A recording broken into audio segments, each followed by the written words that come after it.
Hi, so this is part 2 of Chapter 4, Algebra 2 chapter review, and we're going to start with question number 7. Now you notice that it's got a little asterisk next to it because it is a little bit more difficult than everything else in this review. So I'm going to show you how to do it. Single radical.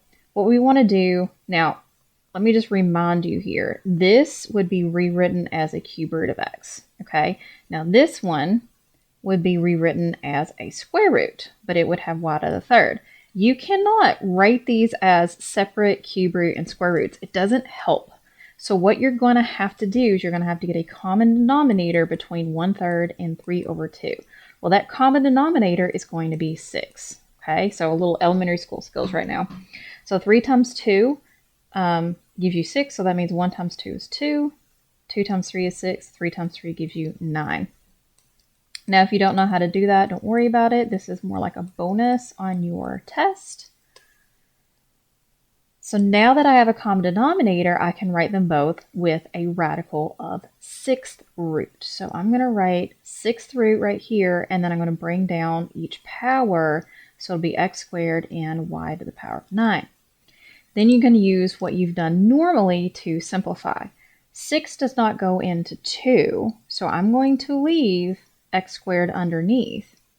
But 6 will go into 9 one whole time, so you don't need the 1 here. So 6 will go into 9 one time, but then it will leave you 3 left over.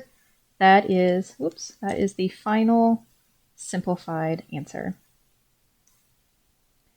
Okay, question number 8 is a little bit more straightforward. You notice how you have the same base here. So the first thing you want to do is simplify the denominator. So to simplify that, that's a power to a power, which means that you multiply your exponents. So that'll be 3/2. And then if you are dividing the same base, the rule changes to subtracting.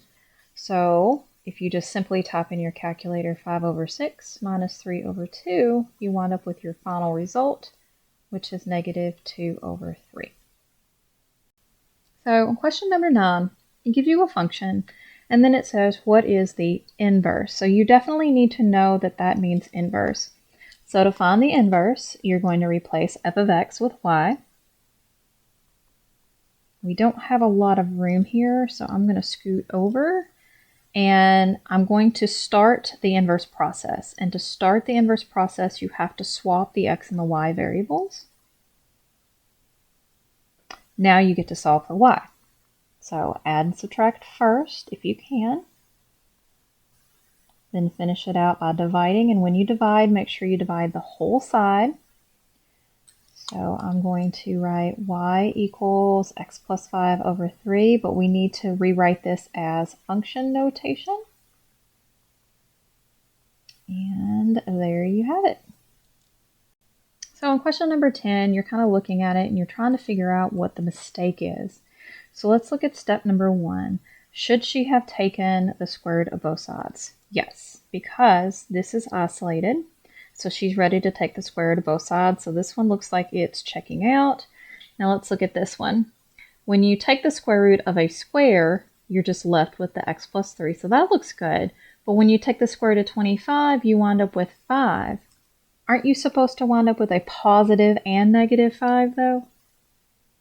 Because if you take the square root of both sides, you have to do the positive and the negative. So it looks like our mistake is right here in step 2. She should have done the positive and a negative. So if we were going to finish this out correctly, it would be x equals positive -5 minus 3. And you would have 2 solutions, and she only wound up with 1. So you have positive 5 minus 3, and you have -5 minus 3. So our 2 answers should be x equals 2 and x equals -8. So you got to be really careful. Don't forget, when you take the square root of both sides, use a positive and negative. All right, so this one's just kind of basic, trying to figure out if you understand the basics of, going from radical form. Radical form is where you have a square root, and then you're going to go back and you're going to change it into a fraction exponent. So rational means fraction. This one's probably going to be multiple choice on your test. So what you do is you look at the root, and you know that root is going to be 1/3 or whatever power this is. So instead of 1/3, it's actually going to be 2/3. You've got 2x here. That means you're going to have 2x here as well. Now notice how I put it in parentheses. Everything in the radical will be written together as a group.